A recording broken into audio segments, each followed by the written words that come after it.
The first project I optioned was Agent Cody Banks. The fact that so many people want to keep you off the project that you have just spent, a year and a half developing, you get the writers together, you bring to the table. I was really terrified. I'm like, I can't go. I can't go on my own. They don't want me there. I can't go. Why do you think they kind of wanted you off the project? Because they wanted to claim it. They wanted to own it. Say it was their idea. Who knows? Egos, sexism. I mean, call it what you will. It's still a lot of egos, even above and beyond the sexism was egos. My name's Kerry David. I describe myself as a filmmaker and a philanthropist. I'm British, but I choose to live in America. I've lived here for a very long time. And most of my career was in California. And right before the pandemic, luckily, I chose to move to North Carolina, which is where I reside now. And 2 days ago, I got back from Africa and I'm a little upside down. And can you tell us a little bit of how you started in the film industry, how you got into your career? I can tell you how I got into my career in the film industry. It's not as sort of interesting or like, I know a lot of people go to film school, they plan their whole careers, and it wasn't like that for me. So in a roundabout way, I will tell you, I was backpacking around Europe, loved it, went away for 2 weeks, came back a year later, decided to keep that up, went to Australia to do the same thing. My visa ran out, so I decided to come to America where I had an uncle who lived here, as opposed to going all the way back to England and doing it from there. And I got into an all-girls band. So for the next 4 years, I'm a lead singer in LA in an all-girl band, having the time of my life. And, as all good things do, it came to an end. And my dad's like, "Are you going to get a job? You have to grow up." So I got it was a temp job at Paramount Pictures. I never had any thought to be a filmmaker because I'm from a village the size of your farm in England. It's just not something that we do. And so, but I just was like in pig heaven at Paramount. I was there for 3 years and I that's not the right word. I was temping in end titles and credits, and a business affairs attorney needed an assistant. And he was an Anglophile, picked me. And so I went straight into business affairs. So I'm learning all about above the line deals, memos, deals. And it was fascinating. The kind of people coming in, studio heads would come in, they would talk about, how far could he move the deal? What are they going to give? Whatever. I just learned, not even knowing that one day I'm going to be using all this information. I was just sucking it up, living at Paramount. And then after 3 years, a friend of mine at Paramount said, "You should meet my friend. She's the CEO of Tom Cruise's company and she would love you." So I go to Pacific Palisades and I meet with her. And we did. It was a love fest. And what they didn't know was I had a lock me up crush on Tom Cruise, keep me away from him. And if they'd done ounce of due diligence, I wouldn't have got hired. But they didn't do that. So I spent 3 years with Tom and Nicole. And my first big project with them, which I traveled with them on, was Eyes Wide Shut. So it was Stanley Kubrick. It was a massive, massive entree into filmmaking. That was literally my first experience on set. So I love adventure, Dustin. I just love adventure. And so it wasn't a question of like, oh, I'll do this for 3 years. I'll pop over there, I'll do that for 3 years. Then I'll produce. It wasn't like that at all. I left Tom and Nick because I was headhunted. And I was a little bored of the position because it was just going to be the same old, right? And it wasn't my life, it was their life. So I took a really exciting job, which didn't work out.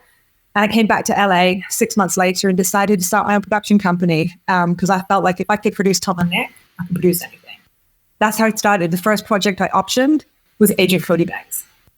Okay. And so let's go back a little bit. Like, do you think you got the job at Paramount because you started in the music industry and you kind of felt like it was still in the entertainment and it was interesting to you, or? No, I don't think that at all. I actually got the job because I went to a temp agency and the first job that came up just happened to be at Paramount Pictures. It just happened to be. It just happened to, I was in a band. Like I wasn't thinking of films, I was thinking of music. It was LA in the 90s. It couldn't be a better time to be in, the band and in that environment. But no, I don't think it was that. It was just, that was the first job that came up. It was a temp job, which means if I didn't like it, no harm, no foul. I just happened to love it and I thrived there. And so you get put into like it's not accounting, but like legal, I'm guessing you're saying? No, it's actually a main end title. And what did they call it? Credit main. It's end and it's where the credits are done. I think it's main and end title credits. Yes, it's in the legal department, but it was also a department of its own. And we just dealt with end titles, making sure everybody's credit got in. I think I remember Forrest Gump was one of the films. It was the longest ever, like 7 minutes or something at the end of the end titles. And I didn't even know that job existed, but I love the people in it. We're having a blast. I was young, Paramount, Hollywood. And then this business affairs attorney came in and just said, I'm looking for, he happened to be an Anglophile. I think he went to school for a little while in England. So heard my accent and then was like, well, would you like to be, here full time? And I was like, give it a go. Yeah, sure. And do you feel like you learned anything on production in that job? Like, or you kind of like, were just understanding more of the business side of it? No, my God, I learned so much. Like, I learned so much that I didn't think that I would ever need to know. And I was just, I'm curious by nature. So I'm always wanting to know as much as I can. But just, later on when I was doing my own deals and I'm working with agents and managers, having had that experience and realizing business affairs is just a speed bump. They have, they're giving orders from the top down. So you can only negotiate so much. So knowing how deals are structured, knowing what they will give on and what they won't give on. I never thought that I was going to be a producer. Like I just thought I'm going to work at Paramount Pictures till I fall over. It was just such a fun environment. So yeah, I learned a ton that I used later, but didn't know that it would be valuable to me at that point because I didn't use it when I worked with Tom and Nicole because then I was learning the practical side. I was learning filmmaking with them. With the studios, it was learning, like you say, the business side of film. And when you were working with Tom and them, what were you kind of doing? Were you like a production assistant for them, or what was kind of going on at that aspect? Yeah, I was Nicole's executive assistant. Tom had an executive assistant also, so we traveled everywhere with them, whether it be on set or vacation, wherever they go, we were. So we were like their gateway. We were the dragon and starting the door, if you will. And we had an incredible team working to support us. Incredible team, who I'm still very, very tight with, several of them. We go on vacation together and reminisce. But yes, I was on set with them every time they were on set. Also party with them, I don't mean rock and roll party. I just mean like you sort of have a friend hat on, then you put your business hat on, depending on what was called for. I was thinking about speaking with you and talking about like how the film industry is now as opposed to how it was then, right? So there was no social media. Film stars were so elusive, right? You only got what they wanted you to see on little 18 episodes. And so it was a very different environment. Like we were shrouded in secrecy, especially on Eyes Wide Shut. We were shrouded in secrecy. Everything was so exciting, jumping into cars, being chased by paparazzi. Like it's not you they're chasing, but you're in the car of the people that they're chasing. It was just a very different time, but it was, I would sleep with my mobile phone on my pillow. So I don't think that's particularly the way that we should be teaching kids to be in film today. But at the same time, it's an incredible work ethic. Or you end up like reading scripts or anything like that aspect, or were you kind of just more? Yes, I would definitely read the scripts if they. I didn't choose them for them, but if they, yeah, like if a couple of scripts came in, then I would be able to read them, and then I was always interested in which ones they would pick and why. They're both consummate professionals. Like they love their careers, and they were curious about every single aspect, which means I got to be. So I was with them. So the four of us, that's Tom and Nick and Michael and myself, would be together a lot. Yeah, I learned just so much from watching them. We also were a very tight-knit group, meaning if you didn't bring your A game every day, like you would spin out. Like you're not staying in that environment because everyone is exceptional. And so every time we'd raise the bar, the next morning, that was the ground floor. So when you were like constantly getting better and better, it was a fascinating time, I have to say, because like I say, it just, they all have their own Instagram accounts now. So it's not special getting to them. And I think it's also, that has added to the demise of the film star, as it were, right? And now we've gone over to the influencer and where's it all going now? I was very lucky when I was with them that it was the heyday of film. You could only be at a studio or with a star at the time because there wasn't consumer cameras, it was too expensive. So if you wanted to be in film, you had to be in an environment like that. And I loved it. I just absolutely loved it. And you said you got a job after that to kind of like, that didn't really work out. What was that job? Sure. We're going to go there. Okay. So I got headhunted by somebody. I got headhunted. And it was a job in Colorado. And it was, I've been with them for 3 years and I was tired. I just thought this should be the same old. And I didn't particularly want to leave, but then I got this particular offer and it was so amazing. And it was working in a completely different environment. It was a sports nutrition company in Colorado. And it was that the CEO didn't want to interact with anybody, wanted somebody to be his like voice. And so I was that person. And then that morphed into, he asked me to marry him. And so I said, yes. And then I ran away. So I decided like, oh, eek. And then I ran back to Hollywood. So that's when I started my production company. Okay. And as your production company goes, you said your first script was Cody Agent Banks, which is a huge movie. Agent Cody Banks was the first script that I optioned. Yeah. And how did that come across your desk? And like, how does it come together? It comes to, there's a limo driver, if you believe it, wrote the script, and he got the script to my production company. And when I read it, it was like, there was so much there, but it was a very novice writer. It certainly took a lot of development. And I worked with him for about a year on it, and it just wasn't getting where it needed to go. So I decided I would just take it out and pitch it. And I thought it was a no-brainer because my pitch was Junior James Bond. Hadn't been done. Should have been bought as I walked in the door, but it was much longer. It took about a year for me to set up, and sort of 6 months into it, somebody else had been somewhere, I'm sure, had pitched, decided like, oh, Spy Kids. Oh, interesting. That project came out. So, but I will tell you, and I've said this before, so it's not a new story, but by the end of my run of trying to pitch it everywhere, I've been everywhere that I knew, I was thinking, how can I reimagine this script? If they're not getting Junior James Bond, like what about it would be interesting? And I thought, okay, well, merchandising and soundtrack. And so who's merchandising and soundtrack right now? Who's big in that? Madonna had just started her production company with Mark Morgan heading it. And I didn't know them. So I'm emailing all my friends. Does anybody know anybody over at Maverick? And one of my friends said, I'm in Mummy and Me with the CEO's wife. I said, good enough for me. Made the connection. And it was back in the days when you had to give a script, right? You need to like mail it out or send a messenger. So I got him on the phone, I pitched him, and he said, I'm interested, but I'm going on vacation tomorrow. So send it over and I'll take it with me.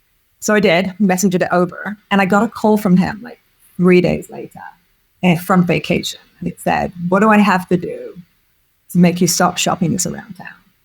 And I said, I need a deal memo faxed to me, back in the days of faxes, and by end of day tomorrow, which I got. Now, what he didn't know was I had nowhere else to go after him. Like he was it. So he wouldn't have to do a whole lot for me to stop shopping it. Yeah. And then that's how it's all going.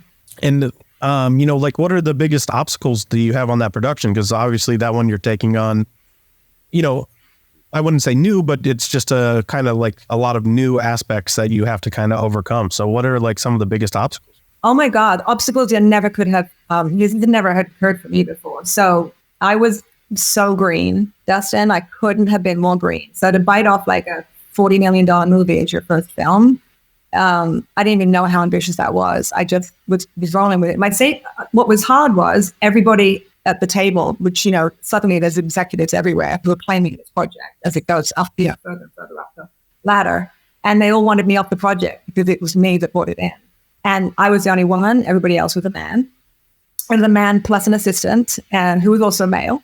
And my saving grace was that I had hired Zach Stentz and Ashley Edward Miller, who were at the time showrunners on Sarah Connor Chronicles. Like they were brilliant TV writers, and they wanted to break into features, but they hadn't. And so MGM had said, bring your best writers to the table. So I brought them and 2 other producers that had joined, fought there too, and my two writers won out. So the day that we were supposed to meet with MGM, the head of the studio, I wasn't told about it. I get a text from, I think Ashley or Zach saying, we'll meet you XYZ. And I'm like, meet me where? And they said, what's the big meeting today? And I'm like, I was really terrified. I'm like, I can't go. I can't go on my own. They don't want me there. I can't go. So I called my partner, Rob Meyer Burnett, and said exactly what had happened. He goes, you have to go. He was on the set of some Bryan Singer movie doing behind the scenes stuff with him. So he couldn't come. And I was just so scared. I can't even, but anyway, I went and Zach and Ashley met me. And so by the time we walked in, there was only 3 chairs left open, and it was just across, and there was the head table was not there, was vacant. So I sit down next to Zach and Ashley, and I'm looking around these tables. Half the guys I have no idea who they are. There must have been like 12, 14 of us around this massive banquet table. And then I think it was Chris McGurk at the time was the studio head, and he walked in and sat down, and even he said, like, he was taken aback at how many people were there. And so I talk about the project and how excited they were about it. And then they said, whose project is this? So I'm sort of like, And then he said, make sure after this meeting that you take her down and she's in on everything. It was like, I can't even begin to tell you. I could have cried, but I didn't. And that would have been something I never could have seen. The fact that so many people want to keep you off the project that you have just spent, a year and a half developing, you get the writers together, you bring to the table. And that was what it was like back then. Why do you think they kind of wanted you off the project?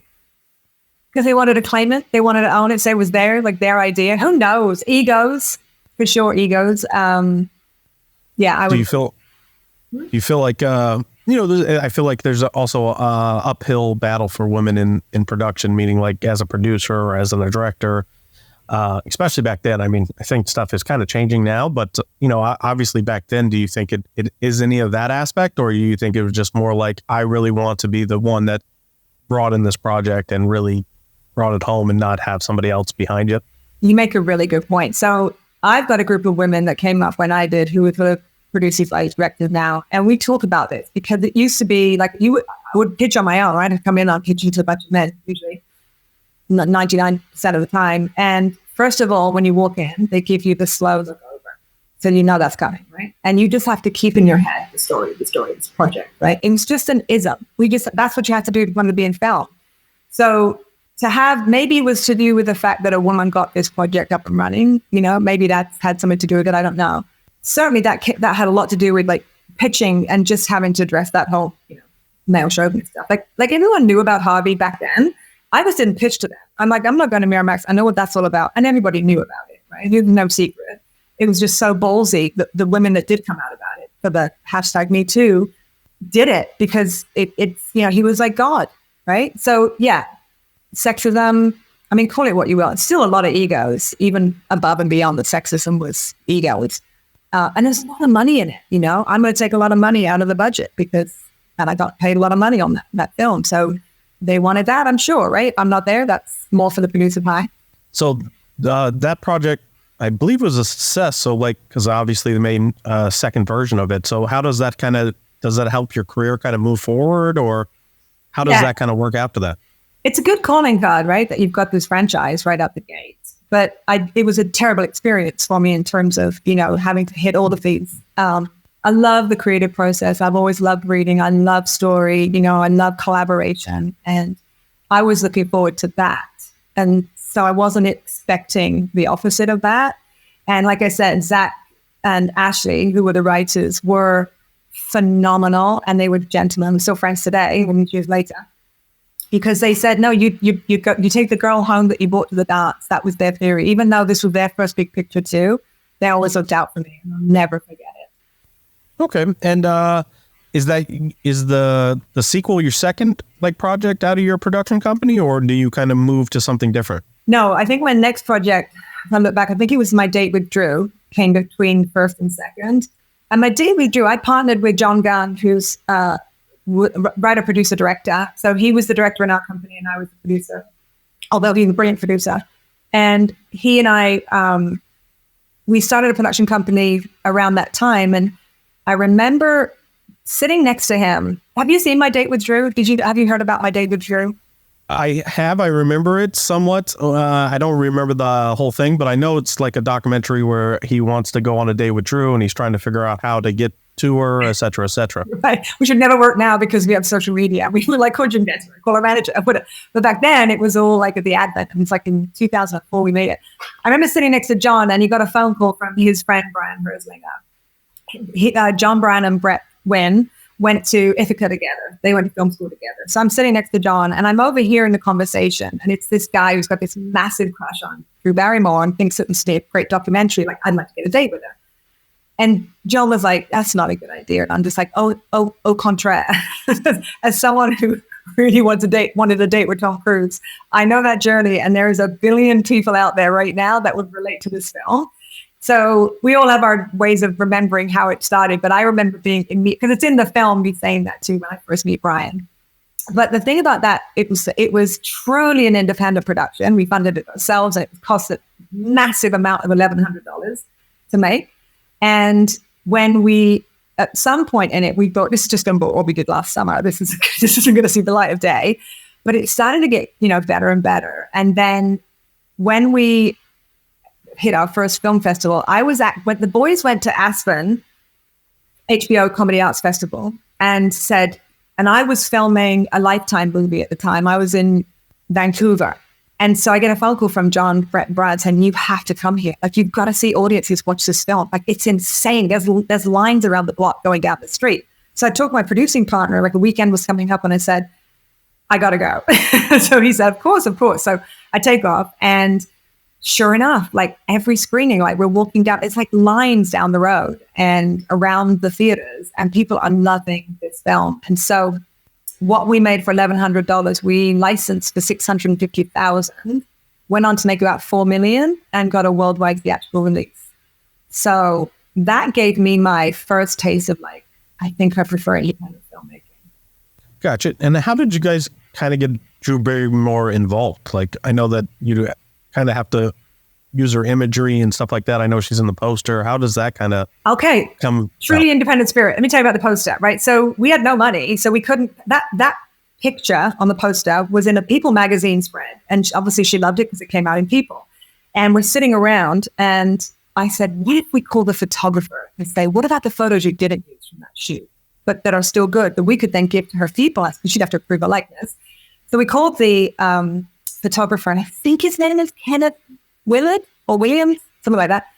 And I said, we're small-time filmmakers. We've got no money. We've got this project. We want to have this photo. Would you give us one of your outtakes? And he said, sure. So he gave us like 4 or 5, submitted it to Drew's production company. We knew she'd love them because they were great photos, and it's in People, one of them, the photos. And so that's how we got it. And what I offered him in exchange instead of money was a credit in the film. Gave him a great credit in the film.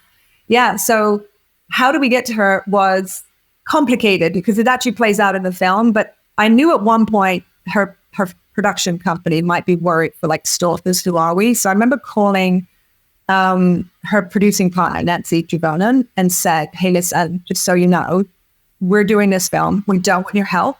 We're trying to get to you through 6 Degrees. We're all legitimate filmmakers, and there's no need to be worried. And she was so appreciative, and she said, we're hearing things. Drew called, so this was later in the production. And then somebody said, send us a trailer. We'd made this funny trailer about Brian trying to get to Drew. And we were sending her VHS copies, but she was staying in a friend's place in New York, and she didn't have a VHS cassette, so she couldn't even watch it. We had no idea.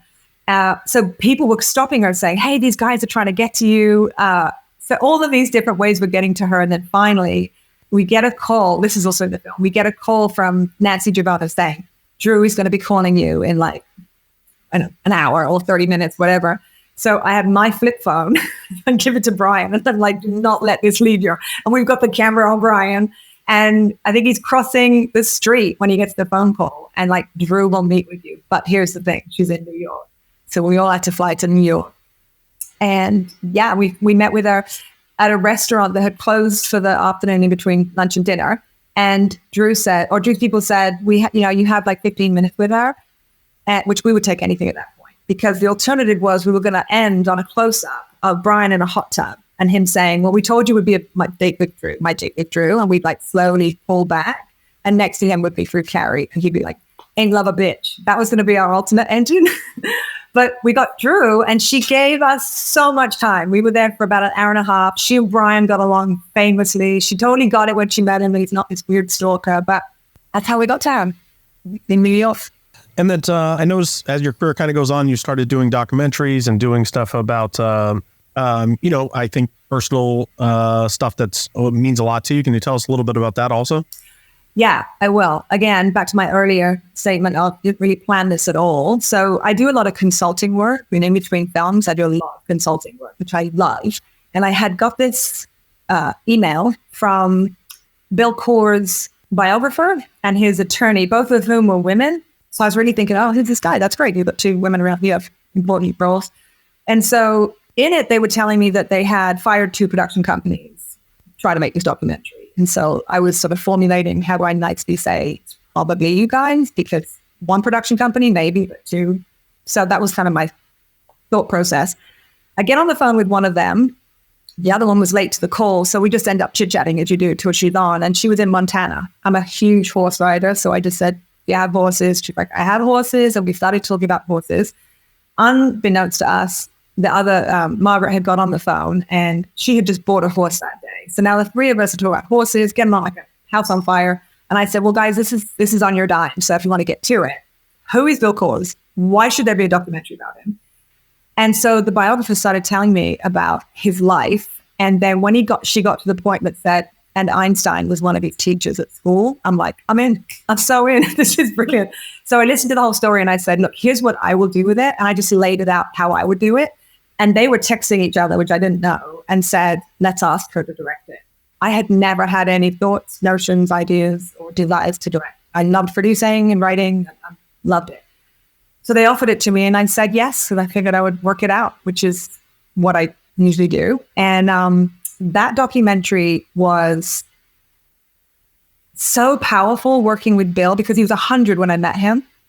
And he was 102 when he passed away. And he passed away on the day we premiered in Santa Monica, which was poetry. It was not sad because he loved that film so much. He would just at the end sit in his house and just play it over and over because really it was his legacy. It was his sort of life story. And he talked about mental health and being at an age, because he was like 100, at an age when he was presenting with the symptoms that many other men were presented with at that time. But the Mayo Clinic had we don't know what it is, but you're not the only one. So he decided to go on sort of a worldwide tour, finding a holistic cure for what was wrong with him. And while he was doing that, we were learning about the traumas in his background, the fact that his grandfather in the Great Depression had jumped out of a building, committed suicide, which his daughter did later on in life, that his brother was kidnapped and murdered, that his father was cruel, strict, and would beat all three of the sons mercilessly, regardless of whether they had done anything wrong that week. And yet still he became a titan industry and created the Coors brewing industry. So, and at 100, he's learning a new skill. He's making a film. So you're never too old to start something new. Yeah, it was a powerful film. So the films that I've made after that, I think the themes are that I'm just shining a light into the darkness. Right now, just shining light into it. So that was mental health. The next one was breaking down silence, women on the front line of the poaching war, just shining a light on that. My current one is called Open Secret, which is about systemic discrimination and rampant child sexual abuse in this one particular school. But when you trace the lineage back, goes back to 1898 and a coup d'etat that's not even talked about at schools right now, a successful coup d'etat. And you can see how the racism started back then. And I wanted to find out not just an expose on here it is happening again, but how did this stop? Why is this so deep rooted? And trace it back and then follow up with solutions. Although, and my last question would be, I know you do consulting with filmmakers and stuff like that. What would you say to a new filmmaker that wants to start out that may have 200 to 400 wants to make a small independent film? What advice would you give them?